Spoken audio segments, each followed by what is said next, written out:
My name is Rachel Green. I work in marketing, I travel a lot, and I try my best to balance everything while being a present mom to my 8-year-old daughter, Emma. But nothing I've done in my career or my life could have prepared me for what I saw when I walked through the front door that afternoon. I had caught an early flight home. Meetings in Chicago wrapped up faster than expected, and I was excited to surprise Emma. I imagined the look on her face, maybe some popcorn and movies, just us girls making up for the days I'd been gone. The house was too quiet when I stepped inside. No sound of cartoons, no footsteps running to the door, not even a distant voice calling from another room. I set my bag down slowly, listening, waiting, my stomach tightening for reasons I couldn't explain. When I called her name, nothing answered back. I walked further in, heart starting to race, and that's when I heard it. A soft, wet sound, not water running, scrubbing. I found her in the kitchen. On her hands and knees, sleeves pushed up, her tiny fingers red and wrinkled from the soapy water. She was scrubbing the tile floor like her life depended on it. Her cheeks were stained with dried tears and her curls were stuck to her forehead with sweat. She didn't even hear me come in. She was so focused, so determined, like she'd been doing this for hours. I froze, completely stunned, trying to understand what I was looking at. This wasn't pretend cleaning. She was exhausted. Her knees were pressed against the cold tile, and a bucket sat beside her, nearly empty. When I finally found my voice and said her name, she jumped. The brush dropped from her hand and she looked up at me like she wasn't sure if I was real. I could see it in her face, that flash of fear. My child was afraid of being caught. She said sorry before I could even speak, told me she spilled grape juice and was being punished, that she had to clean the whole kitchen floor before dinner or she wouldn't get dessert. I knelt down and pulled her into my arms, her little body trembling, and I held her tight while everything inside me cracked wide open. My baby had been left alone, not just for a minute, for hours, and someone made her believe she deserved it. I didn't know the full story yet, but in that moment I knew one thing, with absolute clarity. Someone was going to answer for this. I wasn't supposed to be a mother at 25. I was single, just starting to build a career in digital marketing focused on long hours and late nights. Then my cousin and her husband were killed in a car accident, and everything changed with one phone call. Emma was their only child. Just 2 years old, with big brown eyes and tiny fingers that clung to my shirt when I first held her after the funeral. I remember how quiet she was, how lost she looked, and how I knew I couldn't let her go into foster care. I wasn't ready. I had no idea what I was doing, but I loved her. From the first night she fell asleep curled up next to me, I promised her that I'd figure it out. The adoption process wasn't easy. It took months of paperwork, home studies, court dates, and quiet doubts. But I pushed through it all because Emma deserved stability. She deserved to be chosen, not shuffled between strangers. We made a life together. A tiny apartment, late night cereal dinners, lullabies played on my phone when she couldn't sleep. It wasn't fancy, but it was full of love.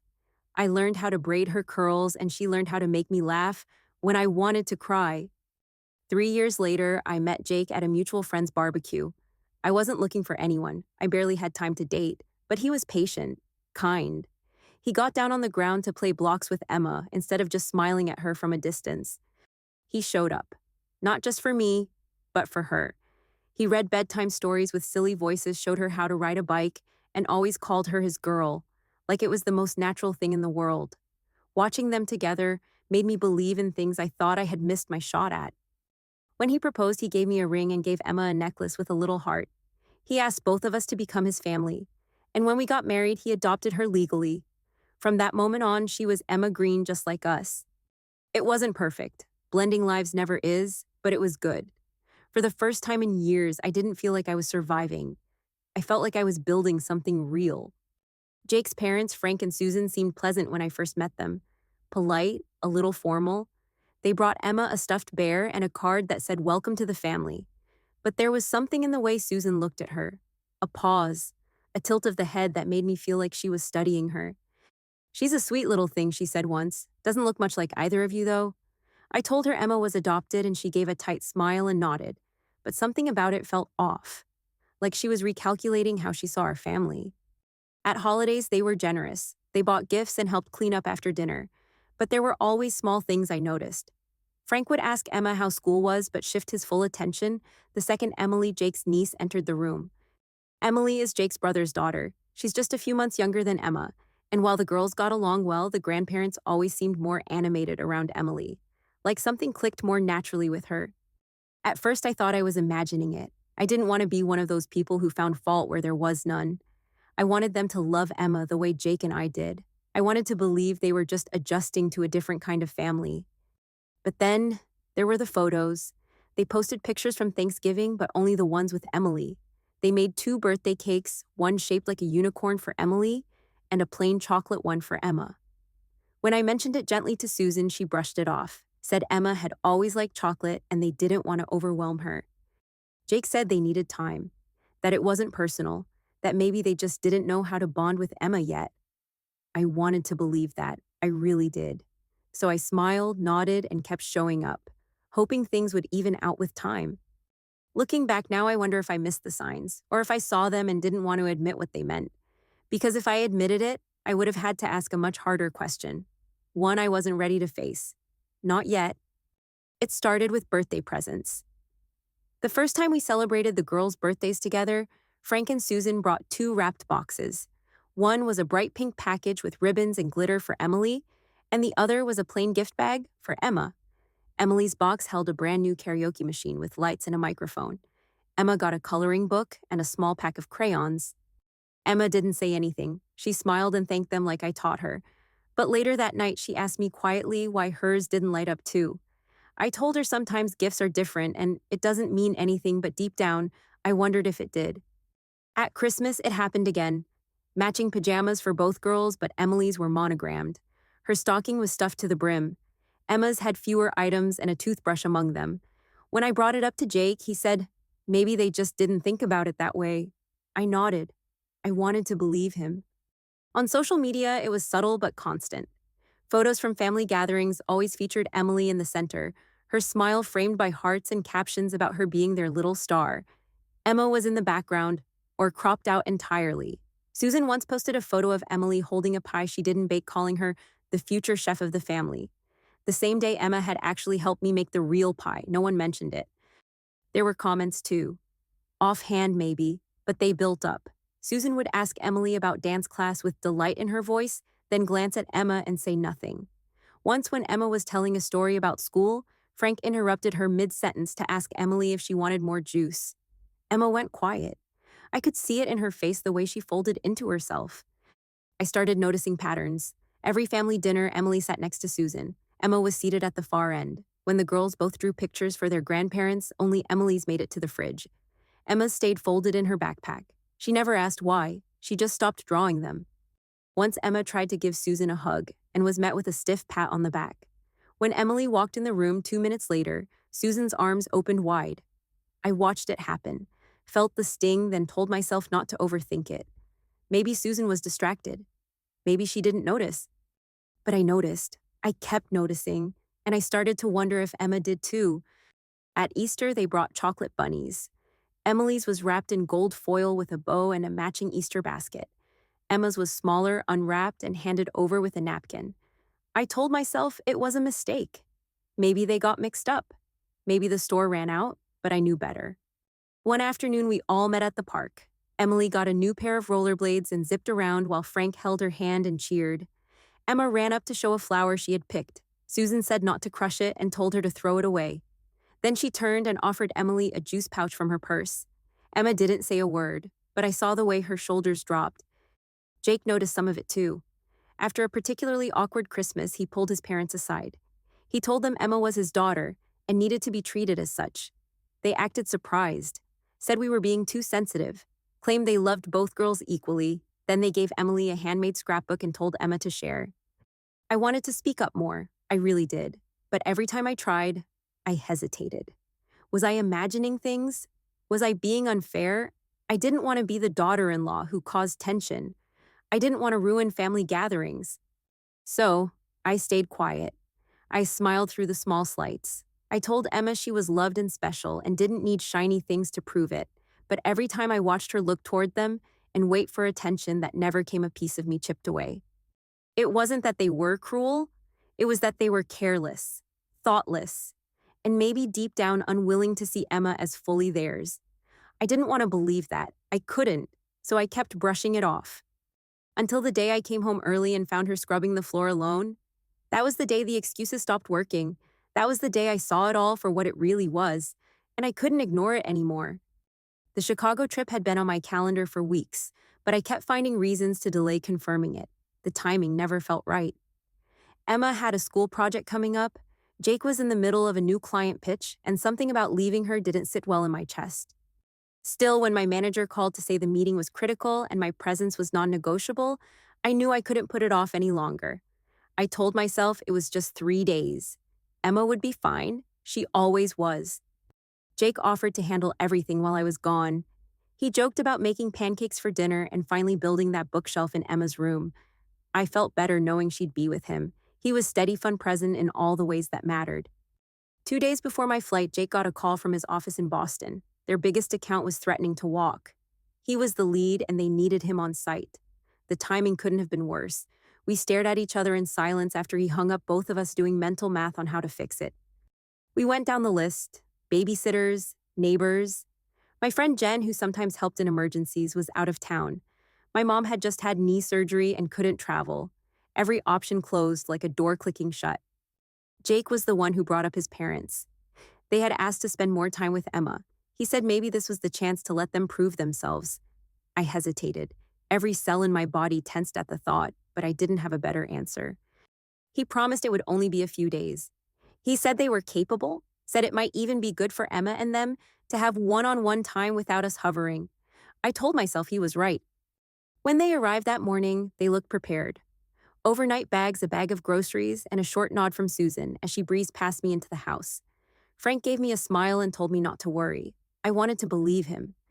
I knelt down and gave Emma one last hug.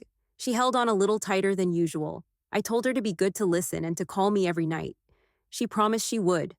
Her voice sounded small. Susan barely made eye contact. She was already on her phone scrolling through something with a look of disinterest. Frank busied himself setting his things in the guest room. I tried not to read into it. Jake kissed me goodbye at the airport and told me everything would be fine. I nodded, but as I boarded the plane, I kept checking my phone, waiting for a reason to turn back. That first night, Emma called like she promised. Her face on the screen made me smile, but something felt off. She said they had spaghetti, said she had to pick up her toys twice. She looked tired.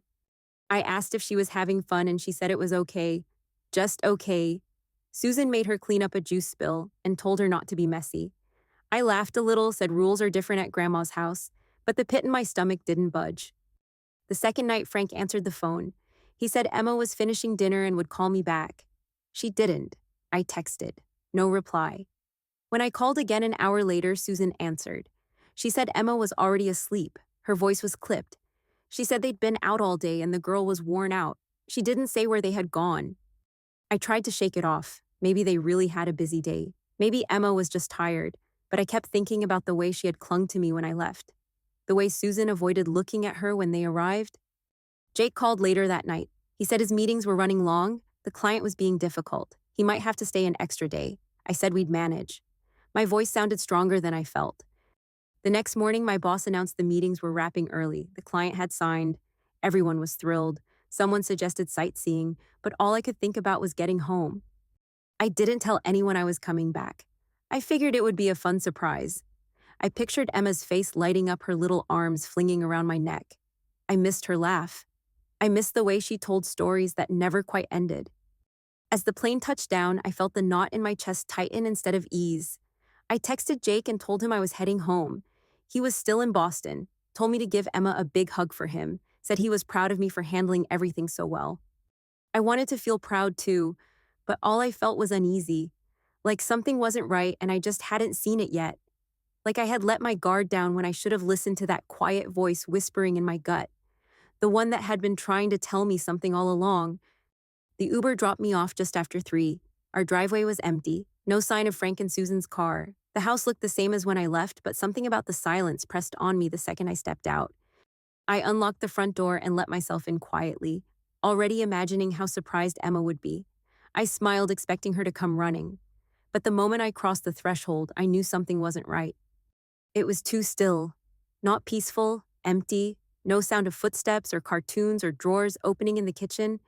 I called her name softly at first, then louder. Nothing answered. I set my suitcase down and walked slowly through the hallway. Her backpack was hanging where I'd left it. Her shoes were by the stairs. A small glass sat half full on the dining table next to a napkin crumpled like someone had eaten in a hurry. The living room was quiet. Her favorite blanket was bunched on the couch. The TV remote rested untouched on the armrest. I turned toward the hallway that led to the kitchen and froze. There was a sound, faint, rhythmic, a wet dragging motion against tile. My breath caught in my throat. I walked toward it, heart pounding. Every step felt heavier. The light in the kitchen was on. I rounded the corner and my whole body went cold. Emma was on her knees. Her little arms stretched out in front of her, clutching a stiff bristled brush. She was scrubbing the tile floor slowly in small circles. Her pink shirt was stained at the hem, and her shorts were soaked through at the knees. A bucket of soapy water sat beside her, nearly empty. Her hair stuck to her forehead in damp curls. Her cheeks were flushed and her hands were trembling. I stood there frozen, trying to understand what I was seeing. This wasn't play. She wasn't pretending. She didn't even see me at first. She was so focused. Her tiny fingers moved in tight, determined motions. I saw a red mark on her arm. Her legs shook when she shifted to reach a different spot. I managed to say her name. It came out hoarse. Her head jerked up so fast it startled me. For a split second, she looked scared, like she expected to be in trouble. Her eyes widened. Her mouth opened, but no words came out. Then she whispered that she was sorry, said she spilled juice, that Grandma told her she had to clean it all before they got back or she wouldn't get dessert. My knees gave out. I dropped beside her on the wet floor and pulled her into my arms. She didn't cry at first. She just let herself be held, her body limp and warm and shaking. Then the sobs came small and broken. She buried her face in my neck and said she tried to do a good job, that she was being responsible, that she didn't want to be left again. I asked how long she'd been there. She said since after breakfast, that they took Emily to the amusement park, that she wasn't allowed to come. My arms tightened around her as a wave of fury surged through me. She said she was told Emily deserved fun things, that she wasn't their real granddaughter, that she needed to learn what happens to kids who don't listen. She said it like she believed it. I felt sick. My stomach turned as I looked around at the soaked floor and the red streaks on her knees. Her hands were wrinkled raw at the fingertips. She was exhausted. She was trying to be good, and they left her here like she was nothing. I helped her up slowly. Her legs were unsteady and she winced when she stepped forward. I picked her up, soaking clothes and all, and carried her upstairs. Her head rested on my shoulder. She asked if I was mad at her. I told her no, not even close. I told her she did nothing wrong, that I was so proud of her, that none of this was her fault. She didn't answer, but she curled into me tighter. I ran her a bath warm and full of bubbles and helped her undress. There were more marks. Her knees were scraped. Her back was damp with sweat. She looked so small in that big tub. I sat on the bathroom floor while she soaked her fingers, finally relaxing under the water. I didn't say much. I just stayed close. She kept glancing over at me like she needed to make sure I was real, like she wasn't sure I'd stay. When I tucked her into bed later, her voice was quiet. She asked again if I was mad. I told her no one should ever make her feel unwanted, that I came home to protect her, that I always would. She fell asleep holding my hand. I stayed beside her, staring at the ceiling. My mind raced with what I had seen, what she had said, and the one question I couldn't stop asking myself. How many other times had this happened when I wasn't there to catch it? Emma slept for hours. When she finally woke up, her voice was raspy and her eyes looked heavier than I'd ever seen. I brought her toast and water and sat next to her, brushing her hair back, with my fingers waiting for her to start talking. She didn't look at me right away. She stared at the blanket and kept her fingers wrapped tight around the edge. I told her she could tell me anything, that nothing she said would make me upset with her. She asked if she had ruined everything, if I was going to send her away now. My heart broke in that moment and kept breaking with every word that followed. She said the first day wasn't so bad. Grandma made her organize her books and clean up the toys, but she got to watch a movie later. Emily wasn't there that night. She was with her mom. Emma had hoped that meant maybe things would be better. The second day, everything changed. Emily arrived early and was given a new doll. Emma was told not to touch it.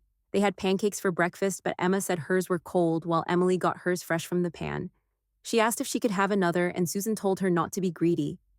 They went to the store later, just the grandparents and Emily. Emma was left home alone. She said she wasn't sure how long, just that. The sun moved a lot and she tried not to get scared. She read books and counted the floor tiles in the hallway to pass the time. She asked if they had forgotten her. I couldn't hold back my tears. That night, Emily got to stay up and watch a movie while Emma had to go to bed early.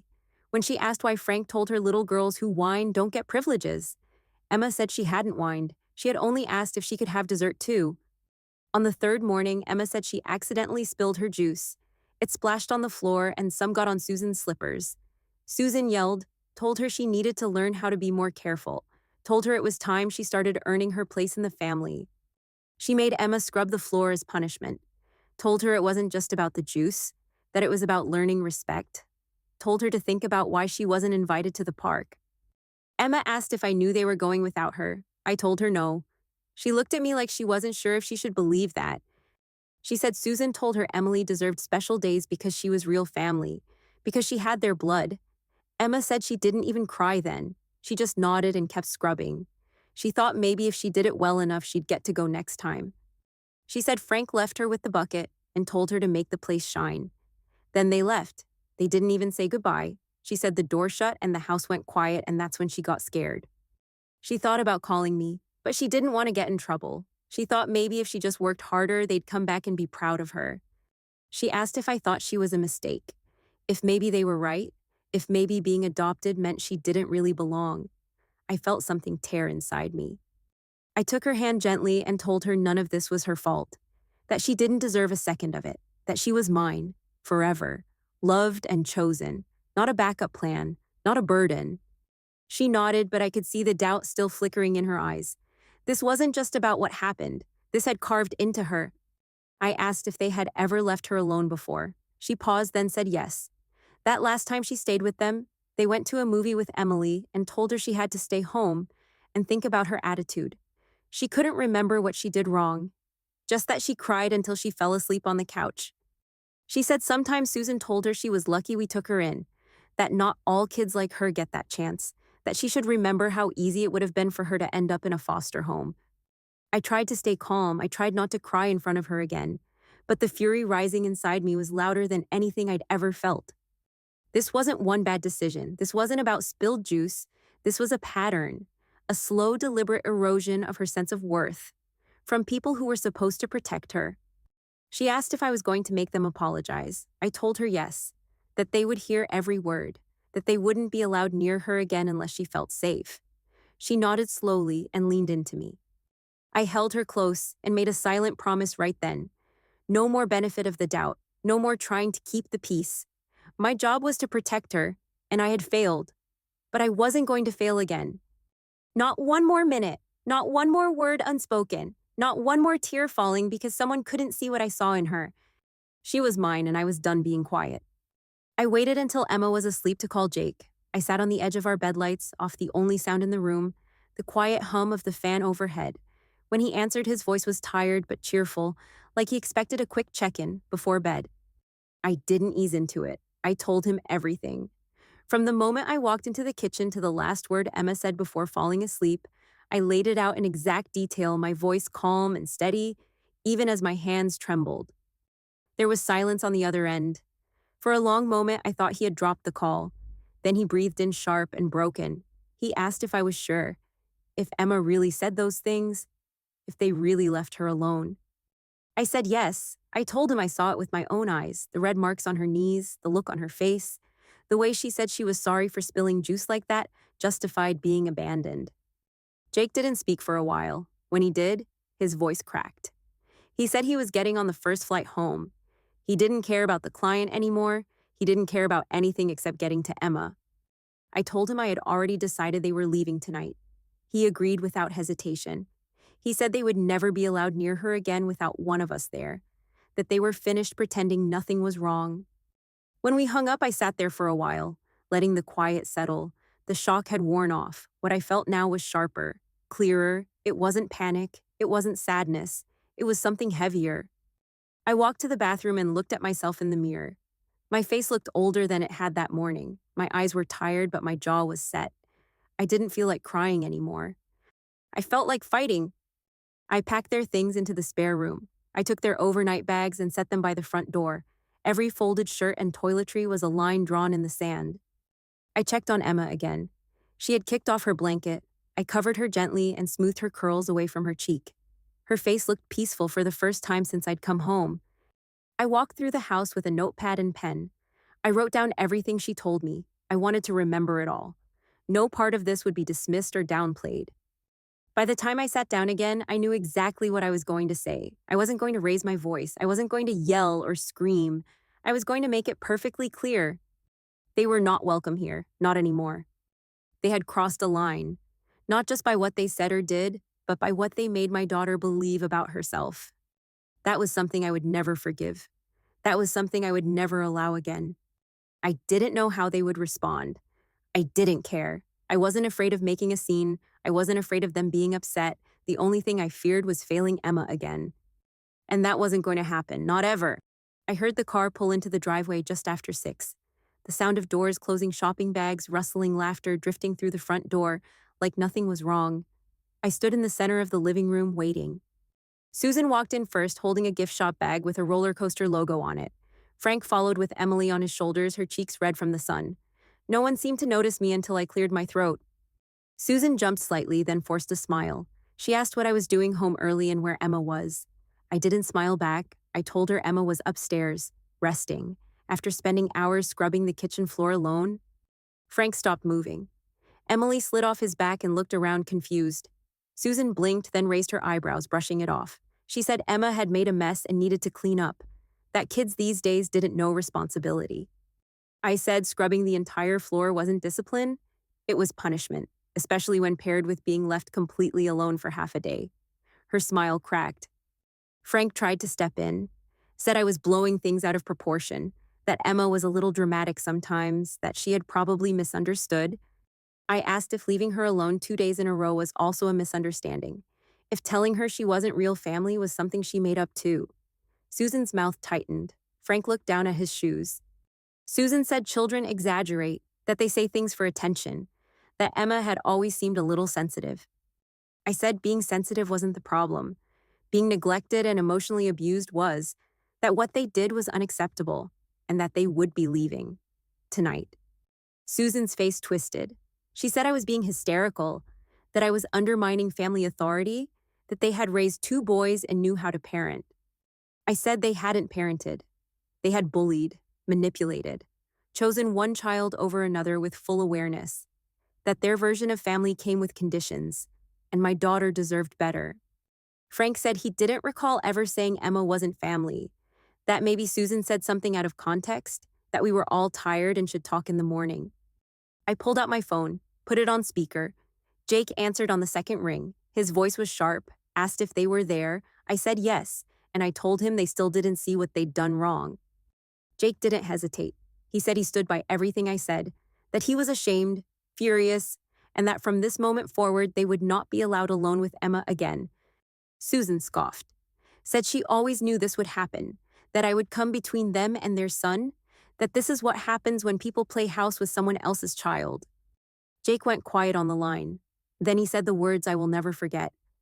Emma is not someone else's child. She is my daughter, in every way that matters.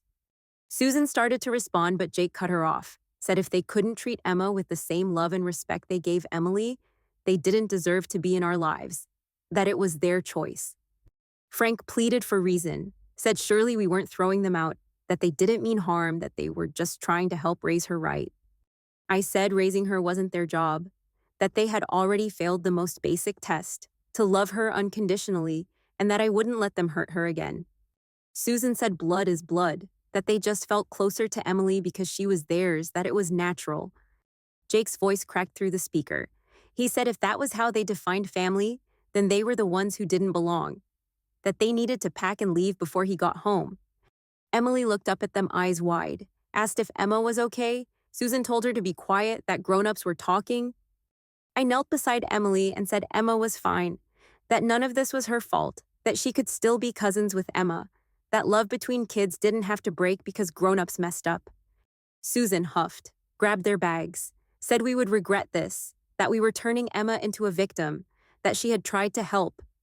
I didn't respond. I opened the door and waited. Frank carried the rest of their things to the car. He paused before getting in, looked at me and said quietly that he was sorry if things got out of hand. Then he left. The door clicked shut behind them. The house was quiet again, but not like before. This silence felt clean, like the air had cleared after a storm. I walked upstairs and peeked in on Emma. She was still asleep, her face soft and peaceful. I sat on the floor beside her bed and exhaled for the first time all day.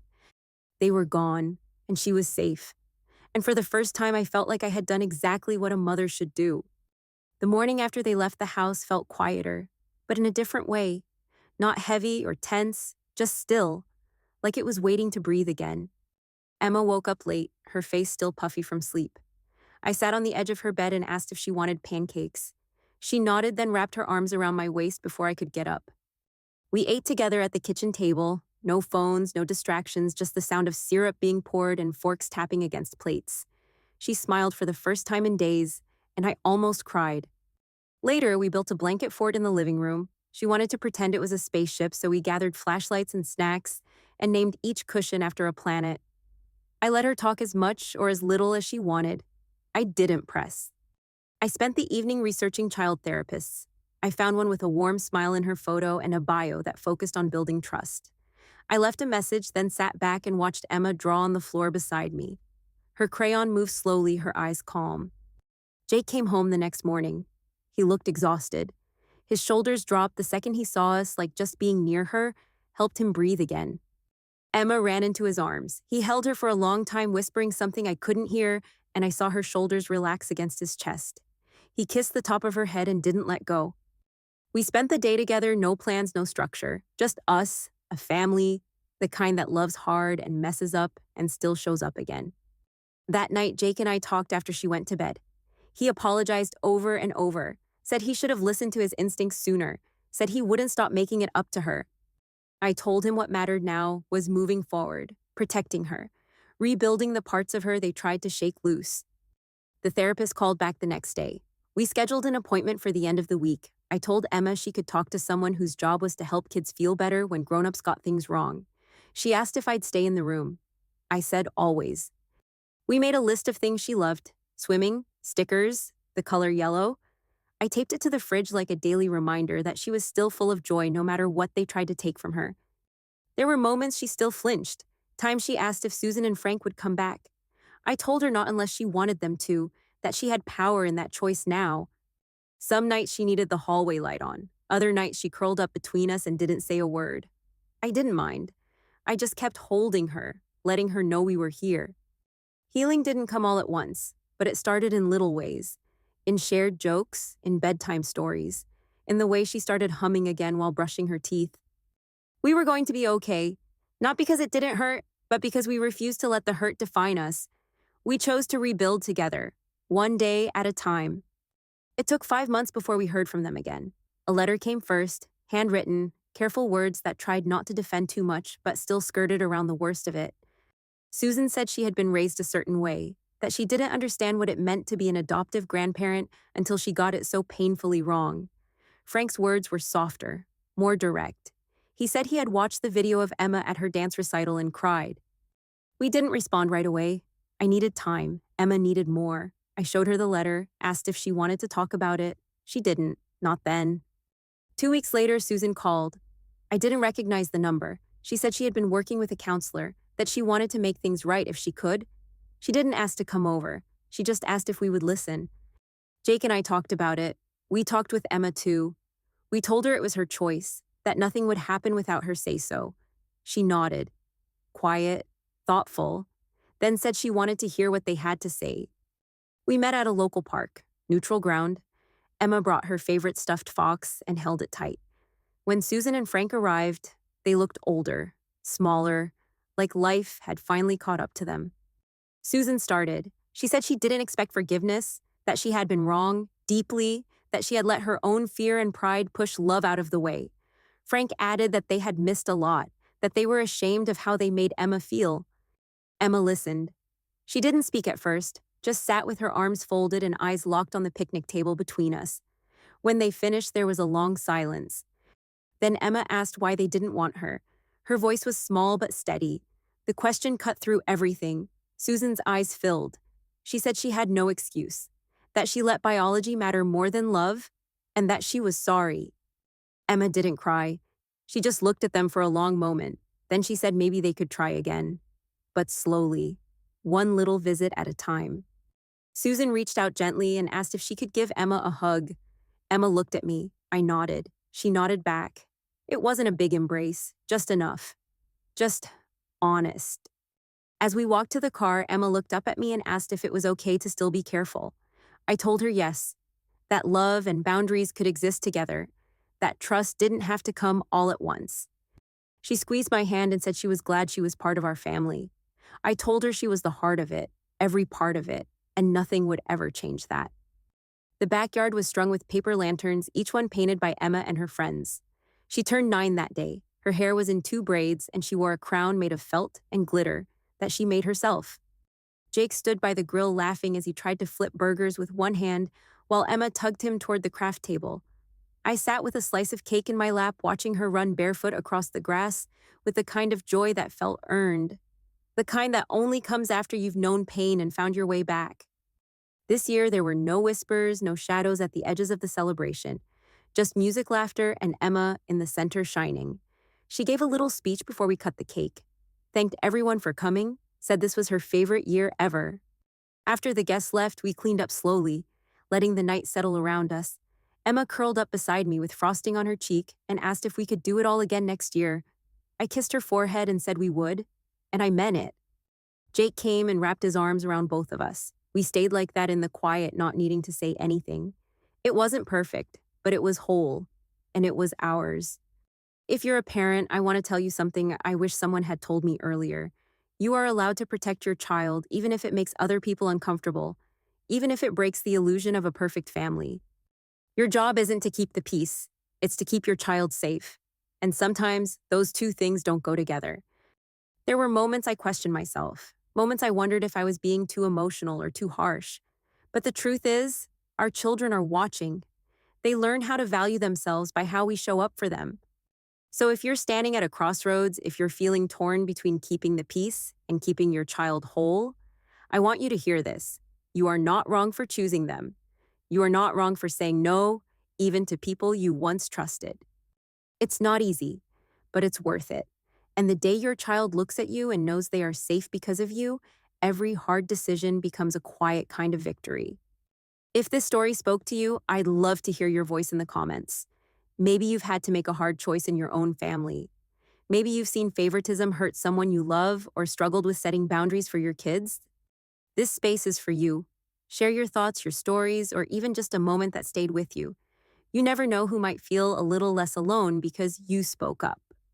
If you found this meaningful, tap the like button and subscribe so we can keep telling stories that matter. And if you know someone who needs to hear this, feel free to share it with them too. We're building something real here. Thanks for being part of it.